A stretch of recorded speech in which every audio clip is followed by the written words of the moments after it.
அதே மாதிரி சொல்கிறேன், அண்ணாவோட லுக்கு வந்து ஃபுல்லாக பட்டையை போட்டுட்டு கழுத்தெல்லாம் ரொம்ப பக்தியாக இருந்தார். ஒயின் ஷாப் கிட்ட நிறுத்திட்டு, அம்மா எங்கள் அப்பா வந்து சரக்கடிக்கலைன்னா தூங்க மாட்டார், வயசானவர், ஒரு நிமிஷம் மட்டும் நில்லுமா அப்படின்னாரு. எனக்கு என்ன சொல்லணுன்னே தெரியல. ஆனால் என் வீட்டுக்கிட்ட 2 minutes தான் அது.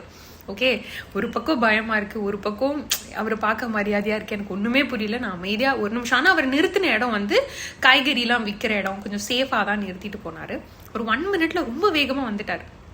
சரி, நான் இறங்கி போகும்போது அண்ணா வந்து 40 ரூபாயா கொடுத்துருமா அப்படின்னு சொன்னார். என் கையில் 45 ரூபா இருந்தது. நான் கொடுக்கும் போது அண்ணா சொன்னார் தேங்க்யூமா அப்படின்னாரு. என் கையில் இன்னும் ஒரு 20 ரூபா வாலெட்டில் இருந்தது. நான் சேர்த்து கொடுத்தப்போ அண்ணா என்னை ஒரு மாதிரி லுக்கு பார்த்தாரு. நான் என்னமோ சாமி மாதிரி. ஓகே, ஒரு நாளைக்கு எனக்கு ஆட்டோ செலவு வந்து இதுலேருந்து லிட்ரலி ஒரு 10 மடங்கு ஆகும்.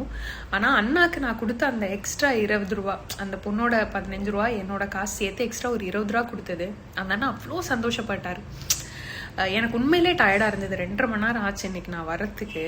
ஆனால் இன்னைக்கு நடந்த இந்த விஷயத்தினால எனக்கு ஏதோ கொஞ்சம் பெட்டராக ஃபீல் ஆன மாதிரி இருந்தது. அப்போ வாழ்க்கையை எடுத்து பாருங்களேன். எனக்கு டயர்டான டே, ஆட்டோ கிடைக்கல, ஷேர் ஆட்டோவில் வந்தேன், பயம், அண்ணா லைக் லிக்கர் ஷாப் கிட்ட நிறுத்துறாரு, ஆனாலும் ஒரு சந்தோஷமான எண்டிங்.